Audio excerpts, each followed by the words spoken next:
retour de l'information sur RTI 1. Mesdames et messieurs, bonsoir. Voici les titres de ce journal. Le gouvernement ivoirien a signé ce mardi 25 août avec le groupe Arise Ivoire un accord de développement de 3 zones économiques industrielles pour un investissement estimé à 1000 milliards de francs CFA. Le projet de création de zones industrielles va aussi générer environ 350 000 emplois d'ici à 2030.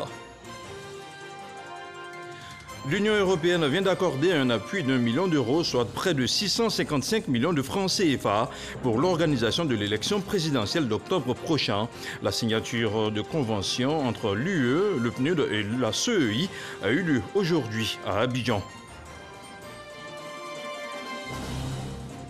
Mieux reconstruire l'Afrique après la pandémie de la Covid-19, c'est le thème de la 55e assemblée annuelle du Conseil des gouverneurs de la Banque africaine de développement qui se tiendra à Abidjan. Prévu du 26 au 27 août, ces assemblées se tiendront pour la première fois de façon virtuelle.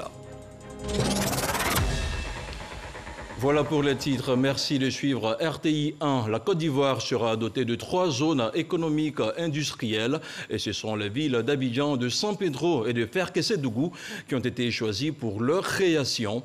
La signature de convention est intervenue ce mardi entre le gouvernement ivoirien et le groupe Arise pour un projet d'un montant de plus de 1000 milliards de francs CFA. La création de ces 3 zones économiques devrait permettre de développer une base industrielle afin d'augmenter le taux de transformation de nos matières premières. Le compte-rendu de Cheikh Aboubakar connaît. Pour sa première grande réunion technique depuis sa prise de fonction, en qualité de chef du gouvernement, le Premier ministre Ahmed Bakayoko vient de réaliser un coup historique d'une grande portée économique. La signature de cette convention portant sur la création de 3 zones économiques industrielles dans les villes d'Abidjan, San Pedro et Ferkessédougou va donner un coup d'accélérateur à la politique d'industrialisation de la Côte d'Ivoire. Chaque zone économique industrielle pour nous représente un pôle économique régional de développement qui sera conçu de manière unique comme un cluster pour garantir à chaque entreprise transformatrice qui devrait s'installer dans ces zones d'être compétitive au niveau international. Ce projet, fruit d'un partenariat public-privé entre l'État de Côte d'Ivoire et le groupe Arise, porte sur plus de 1000 milliards de francs CFA, soit 1/8 du budget national. Il s'agira à travers ces pôles économiques de remonter la chaîne de valeur des filières agro-industrielles et capter une plus grande part de la valeur ajoutée, avec à terme la création de milliers d'emplois. Il est temps que nous puissions changer de modèle économique, que nous puissions justement transformer nos économies, ne plus exporter que des matières premières, que nous ayons la possibilité de les transformer, au moins la première et la deuxième transformation, au moins pour un certain pourcentage de notre production. C'est pourquoi je voudrais tous vous féliciter au nom du président de la République, vous, nos partenaires privés et tous les membres du gouvernement qui travaillent avec vous depuis quelques mois pour l'aboutissement de ce projet. Je compte sur les uns et les autres pour tout mettre en œuvre, pour qu'il n'y ait aucun retard, qu'il n'y ait aucune contrainte sur la mise en œuvre rapide de ce projet dont l'impact va être très puissant pour nos populations. On aura des retombées pour l'emploi des jeunes, qui est un des défis majeurs du président. C'est 350 000 emplois créés en 10 ans, jusqu'en 2030. Selon les projections, à l'horizon 2025, plus de 100 000 emplois sont attendus dans le cadre de ce projet, avec à la clé une augmentation de 2500 milliards de francs CFA sur la richesse nationale actuelle du pays, estimée à 27 000 milliards de francs CFA. Le ministre des Mines et de la Géologie était devant le Sénat à Yamoussoukro. Jean-Claude Kouassi a présenté 2 projets de loi portant ratification de l'ordonnance modifiant le code minier. Une ratification qui permet à la Côte d'Ivoire de se conformer aux normes internationales et qui fait sauter l'exonération de l'impôt dans le secteur minier. Les explications de Kader Sogodogo. La Côte d'Ivoire met fin à l'exonération de l'impôt sur les bénéfices industriels et commerciaux et à l'impôt minimum forfaitaire dans le secteur minier. Le pays s'accommode ainsi aux réalités à l'échelle mondiale.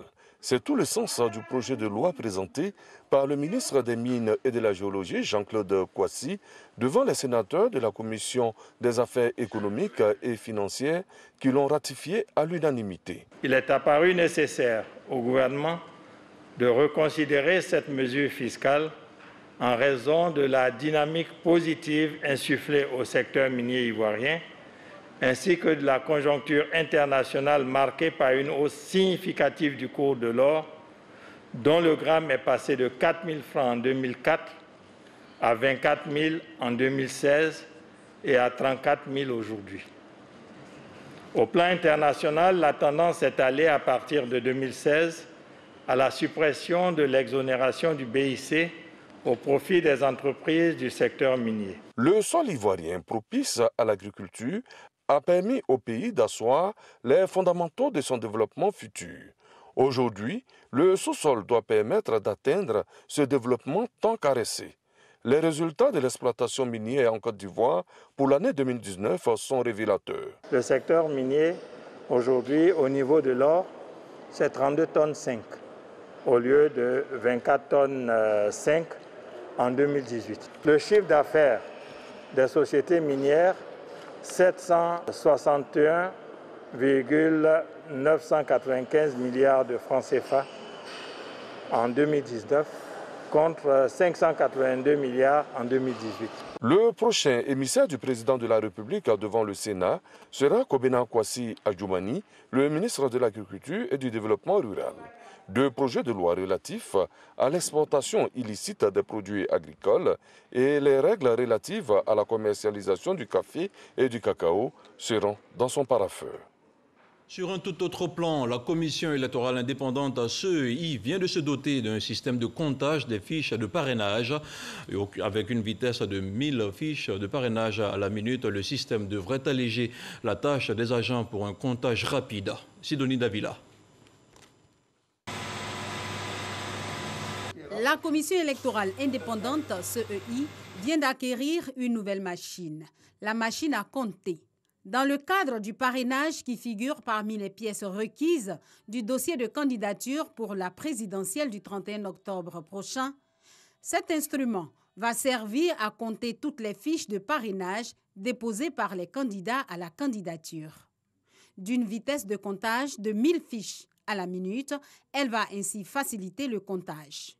C'est donc un dispositif complet et performant qui permet d'aller vite afin de transférer les dossiers de candidature dans les délais au Conseil constitutionnel. Selon Émile Brotier, porte-parole de la Commission électorale indépendante pour le comptage des fiches de parrainage, la CEI procède d'abord par compilation manuelle à travers ce comptage mécanique avant le comptage numérique. Précisons que cette machine à compter les fiches de parrainage n'a rien à voir avec le comptage des voix des électeurs. Rappelons que le parrainage, c'est au moins 1% de l'électorat local dans 17 régions et districts autonomes du pays. L'Union européenne et le Programme des Nations Unies pour le développement, le PNUD, viennent de signer la convention de contribution de l'UE au projet d'appui aux élections. Le projet mis en œuvre par le PNUD aura pour objectif principal d'accompagner la CEI et de soutenir les efforts nationaux en vue de l'organisation d'élections transparentes, crédibles et paisibles en Côte d'Ivoire et une signature de convention suivie par Salimata Dia. C'est une signature qui officialise la contribution de l'Union européenne à hauteur de 656 millions de francs CFA au projet d'appui aux élections en Côte d'Ivoire mis en œuvre par le PNUD. Un soutien au processus électoral pour un climat apaisé. Nous ne soutenons pas un candidat, nous soutenons un processus, car nous, Union européenne, nous croyons profondément que l'élection est le meilleur moyen de désigner les gouvernants et qu'il est dans l'intérêt de tous, opposition comme majorité, que ce processus se passe bien et que les Ivoiriens aient confiance dans le résultat qui sera proclamé début novembre. C'est pour cela que l'une des actions que l'Union européenne a souhaité soutenir à travers ce partenariat avec le PNUD vise à permettre, sur un plan technique, la publication des résultats provisoires, bureau de vote par bureau de vote, afin que chaque citoyen puisse vérifier que le résultat du dépouillement dans son propre bureau est bien celui qui a été pris en compte. Cette contribution de l'Union européenne a permis d'amorcer d'importantes actions. Cette contribution de l'Union européenne sera essentiellement affectée à la réalisation des campagnes de sensibilisation à l'endroit des populations, particulièrement les jeunes et les femmes, mais également sur les opérations électorales et la participation au processus électoral, à l'opérationnalisation du Centre d'information et des médias, au renforcement des capacités des agents électoraux, comme vous l'avez dit, dans la gestion des opérations électorales, et à la vulgarisation des procédures du contentieux électoral et la gestion des requêtes. La Commission électorale indépendante, bénéficiaire principale, a salué le soutien de l'Union européenne et s'engage pour l'organisation d'élections crédibles. La Commission électorale indépendante est engagée à faire en sorte que les élections se passent dans la transparence, que les élections soient paisibles, que les résultats qui vont sortir soient les résultats qui sortent des urnes. Le PNUD a rappelé le soutien de la communauté internationale en toute impartialité au processus électoral en Côte d'Ivoire. On ouvre à présent une lucarne sur la bonne gouvernance. Après une phase de sensibilisation, la Haute Autorité pour la bonne gouvernance tente de relancer l'opération de déclaration de patrimoine. Le processus connaît une baisse depuis quelque temps. L'institution sollicite ses pairs pour l'aider dans sa mission de lutte contre la corruption en appelant tous les assujettis à la déclaration de patrimoine. Sidonie Davila. À ce jour, 5 551 personnes ont déclaré leur patrimoine à la Haute Autorité pour la bonne gouvernance, soit un taux de 79,15% de déclarations réceptionnées selon le président de l'institution. Ngolo Koulibaly mise sur la sensibilisation pour faire déclarer tous les assujettis. La Haute Autorité pour la bonne gouvernance a décidé de renforcer les actions de sensibilisation par une vaste campagne de sensibilisation des présidents des institutions, des membres du gouvernement et de l'ensemble des assujettis à la déclaration de patrimoine. Il s'agit pour les présidents des institutions de la République d'adhérer et de contribuer activement à sensibiliser les assujettis. D'où cette rencontre avec les présidents d'institutions ou leurs représentants au cours de laquelle le processus et l'importance de la déclaration de patrimoine sont expliqués par le secrétaire général Henri Aka. Considéré comme un appui déterminant pour impulser les données de la Haute Autorité pour la bonne gouvernance, les présidents d'institutions sont disposés à apporter leur aide. Nous avons déclaré disponibles à mener des actions pour que ces déclarations se fassent, notamment en ce qui concerne les retards qui pourraient être constatés tant au niveau des institutions que des membres du gouvernement. Nous avons pour mission la transparence dans la vie publique. Donc nous ne pouvons pas être insensibles au thème de cette séance de travail. Nous sommes disposés tout naturellement à appuyer, à aider la Haute Autorité dans cette tâche. En cas de non-déclaration de patrimoine, l'assujetti est passible de sanctions administratives et ou financières. La Haute Autorité pour la bonne gouvernance entend appliquer cette disposition prévue par la loi pour emmener tous les concernés à déclarer leurs biens. En Côte d'Ivoire, le 25 août de chaque année est dédié à la célébration de la Journée nationale de la solidarité. En marge de cette commémoration, la ministre de la Solidarité, de la Cohésion sociale et de la lutte contre la pauvreté a offert des vivres et des non-vivres à plusieurs ONG. Il s'agit essentiellement d'organisations qui travaillent à éradiquer la pauvreté. Astou Touré. Solidarité, valeur de partage et fondement d'une nation forte. Voilà le thème 2020 de la célébration de la Journée nationale de la solidarité. Cette journée est l'occasion de célébrer la solidarité en tant que valeur sociale fondamentale et de rappeler l'importance et l'obligation morale d'assister ceux qui sont dans le besoin. ONG Soleil Réconciliation et de Femmes Démunies s'occupe des femmes vulnérables, veuves, les enfants abandonnés par les parents. Par exemple, quand le père décède, c'est la mère qui se retrouve seule. Elle est sans ressources, elle ne trouve pas à manger. Souvent, la majorité sont dans les campements, dans les hameaux, sont dans les quartiers précaires. L'avenir est au partage. Si on ne partage pas, il n'y a plus un sens réel même de l'existence. Donc, c'est dire qu'on a toujours besoin, effectivement, d'un plus petit que soi. Pour joindre l'acte à la parole, le ministère de la Solidarité, de la Cohésion sociale et de la lutte contre la pauvreté a offert des vivres et non-vivres à des ONG œuvrant dans la lutte contre la pauvreté. Nous sommes très heureux ce matin de recevoir tous ces dons de la ministre Koné. Et nous allons partager tout ce petit bonheur-là dans les zones rurales parce que notre jeu, c'est beaucoup plus dans les villages, dans les campements, parce qu'il ne faut pas les oublier surtout. C'est la continuité des actions de solidarité initiées par le gouvernement dans le cadre de la lutte contre la maladie à coronavirus. Environ une vingtaine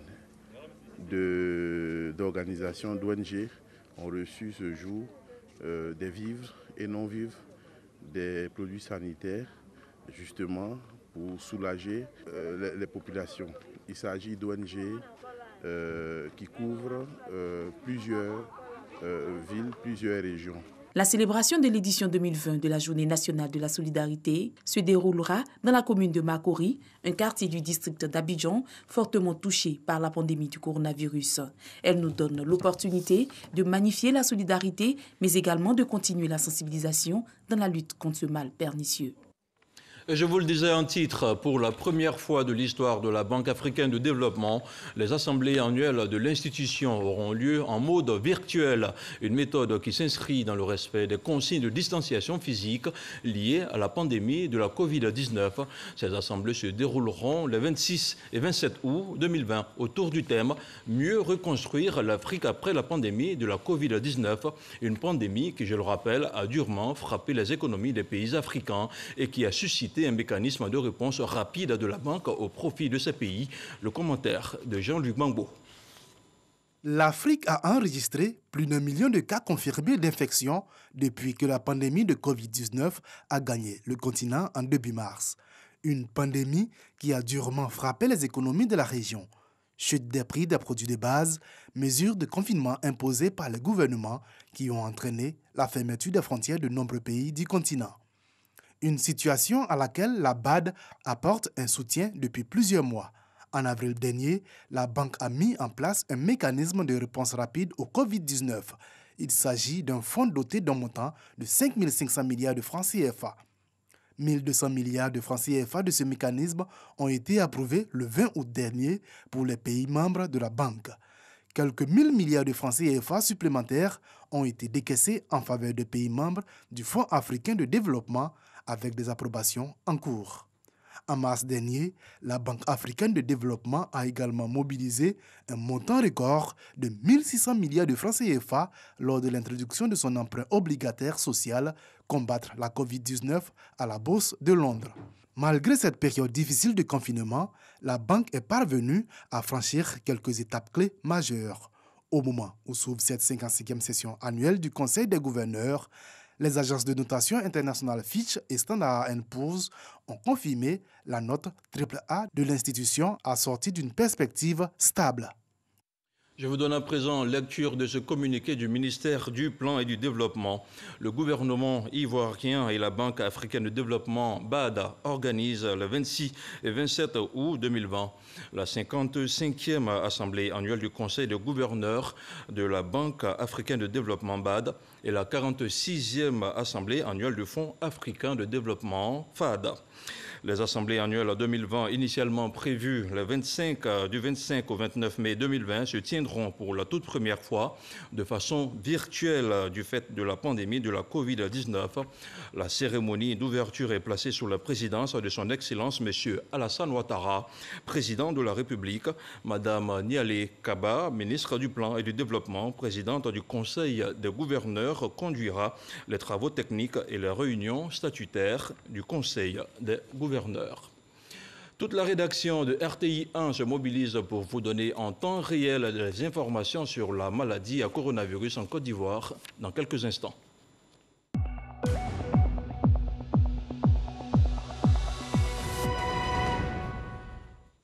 On On fait à présent le point de la situation de la Covid-19 au 25 août 2020. Le ministère de la Santé et de l'Hygiène publique a enregistré ce jour, mardi 25 août, 56 nouveaux cas de Covid-19 sur 793 échantillons prélevés, soit 7,1% de cas positifs, 275 guéris et 0 décès.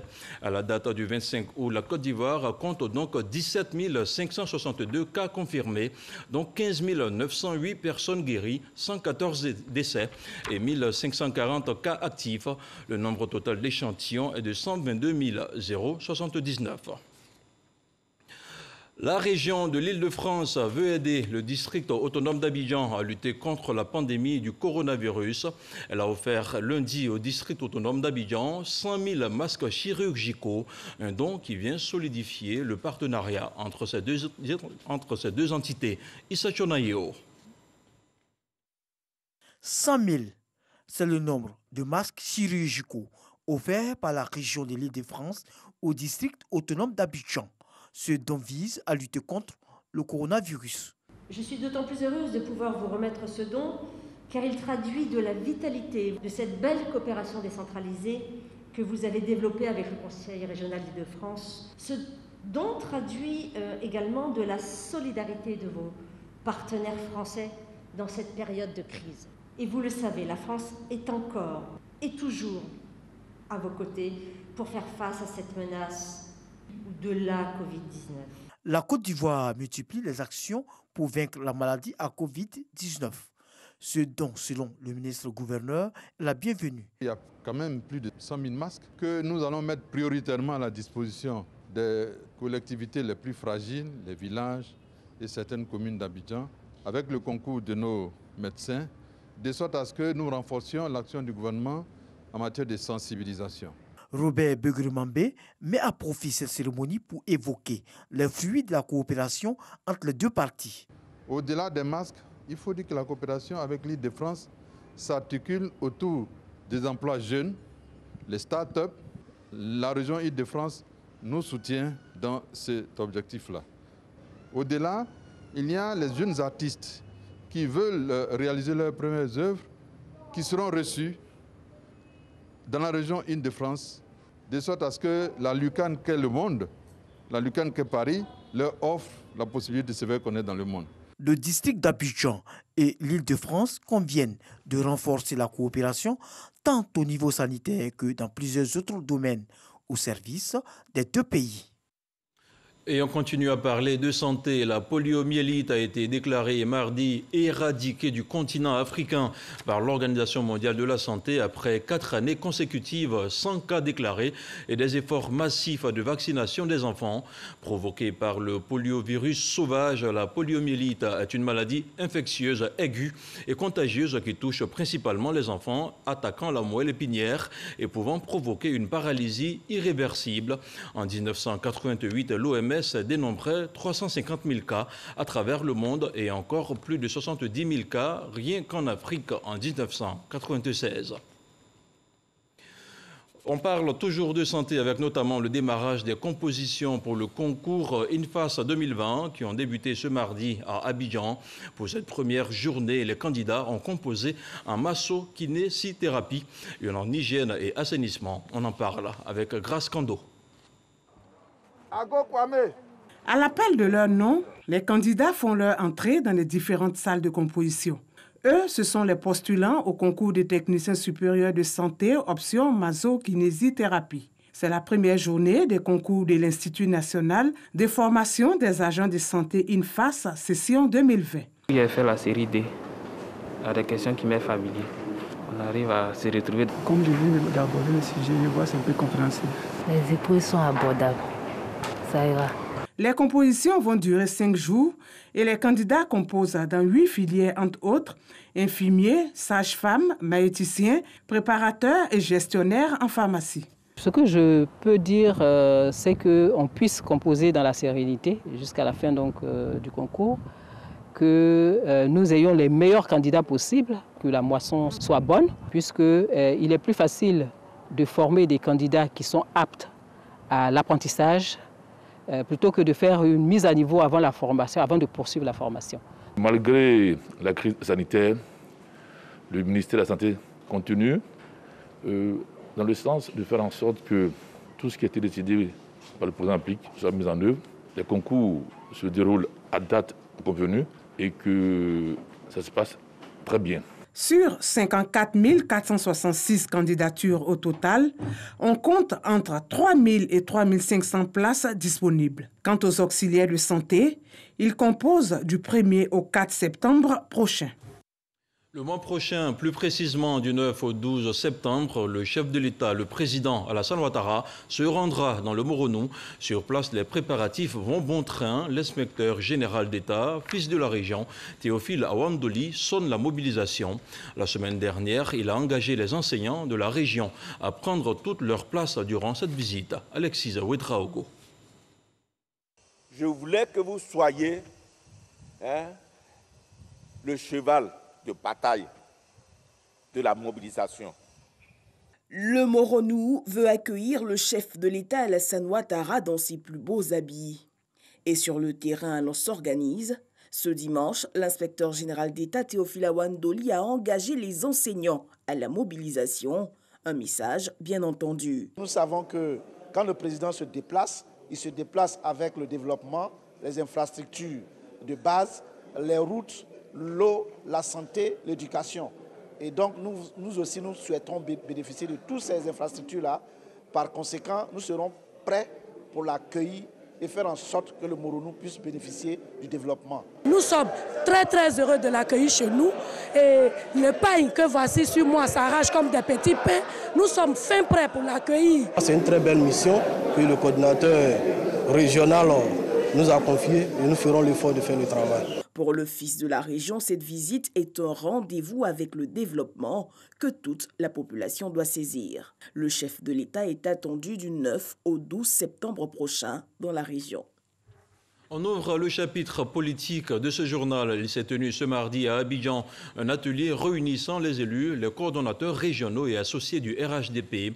Un atelier de formation des représentants et suppléants du candidat dans le bureau de vote le 31 octobre prochain.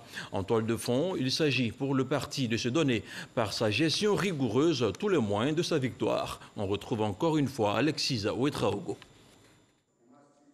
Anticipation, gestion rigoureuse. Voilà la démarche de la direction exécutive adjointe chargée des élections du RHDP.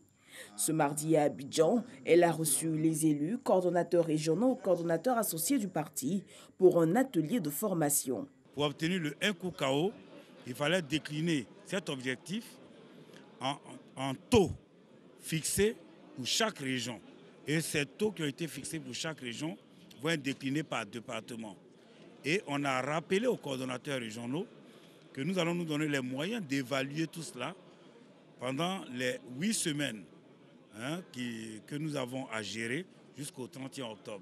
Une initiative que saluent les participants. La direction exécutive adjointe a eu le nœud creux de réunir les élus du parti que nous sommes, les coordonnateurs régionaux et surtout associés, afin d'impulser le dynamisme organisationnel en notre sein pour garantir cette victoire tant attendue. Aujourd'hui, nous sommes ici pour venir nous préparer à comment donc conquérir le maximum d'électeurs le jour du vote. Il nous faut maîtriser le processus électoral, il nous faut maîtriser toutes les étapes d'une élection jusqu'à ce que les résultats soient prononcés par la CEI et ensuite validés par les institutions de la République.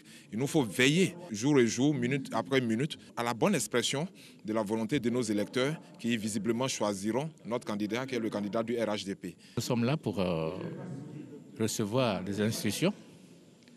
Nous sommes là pour recevoir aussi des informations pour nous aider à mieux préparer l'après-campagne et plus tard la campagne. La rencontre a été l'occasion pour le directeur exécutif de saluer l'engagement des instances du parti lors de la convention. Il s'agit d'aller vers les Ivoiriens, les écouter et organiser donc notre stratégie qui puisse faire adhérer la majorité des Ivoiriens. Donc aujourd'hui, juste au lendemain du dépôt de dossier, nous nous sommes retrouvés. Vous avez vu l'engagement qu'il y a, traduisant la détermination et l'engagement. Mais surtout aujourd'hui, c'était un travail technique, stratégique, qui doit permettre, dans une semaine, de mettre en avant le rouleau compresseur RHDP. Et pour célébrer la fraternité, Un déjeuner a mis fin aux travaux. Le président du Front populaire ivoirien, le FPI, a animé cet après-midi une conférence de presse. Pascal Affi-N'Guessan s'est prononcé sur l'actualité politique de ces dernières semaines. Il a aussi appelé la classe politique à la responsabilité. Abou Sanogo. Pascal Affi-N'Guessan, président du Front populaire ivoirien face à la presse. La situation sociopolitique en Côte d'Ivoire au centre des échanges. Pascal Affi-N'Guessan a condamné les messages de haine lancés sur les réseaux sociaux. Je voudrais exhorter nos parents, nos populations du nord au sud à ne pas succomber à la tentation et aux appels à des affrontements intercommunautaires. Certaines personnes parlent et veulent se présenter comme étant les porte-paroles de groupes ethniques, de population au niveau régional. Ces personnes qui attisent le feu ne sont heureusement pas les porte-paroles des communautés et des partis politiques dont elles se réclament. Et ces propos qui sont parfois d'une extrême gravité méritent de subir la rigueur des lois pénales. Le président du Front populaire ivoirien appelle donc l'opposition ivoirienne à une unité d'action et indique que son parti n'est pas favorable à un boycott des élections. Je lance donc ici et maintenant un appel solennel au rassemblement de tous ceux qui se réclament de l'opposition. Mettons de côté toutes nos querelles intestines. Elles sont mineures et secondaires par rapport à l'intérêt général. Que nous puissions trouver des solutions pacifiques à tous les problèmes, quelle que soit l'acuité de ce problème-là, que nous fassions confiance aux réponses non violentes. Le président du Front populaire ivoirien Pascal Affi-N'Guessan va déposer son dossier de candidature en vue de l'élection présidentielle le jeudi 27 août prochain. On reste toujours en politique, jamais 2 sans 3. Après avoir tenté l'aventure en 2010 et 2015, Konan Kwadwo-Siméon, le neutre réconciliateur, comme il se fait appeler désormais, annonce sa candidature pour la prochaine élection présidentielle. KKS place sa candidature sous le signe du pardon, de la réconciliation nationale, pour le bonheur de tous. Moussa Konaté. Il était candidat aux élections présidentielles de 2010 et 2015. Konan Kwadwo-Siméon annonce sa candidature à l'élection présidentielle d'octobre 2020. Je suis candidat pour une transition démocratique, consensuelle et inclusive, avec pour mission de mettre en place un gouvernement d'unité nationale, d'organiser la réconciliation nationale, de restaurer l'état de droit et la démocratie, de restaurer les valeurs morales et spirituelles, organiser les états généraux de tous les secteurs vitaux tels l'école, l'emploi, l'éducation, la santé, la jeunesse et relancer le développement du pays en travaillant à l'épanouissement et du bien-être social du peuple. Konan Kwadwo-Siméon place sa candidature sous le signe du pardon et de la réconciliation de tous les fils du pays. Ainsi se referme ce journal préparé par l'ensemble de la rédaction de RTI 1. N'oubliez pas demain le 6h30 avec Régis Kofi. Mais d'ici là, portez-vous bien et que la paix soit chez vous. Bonsoir.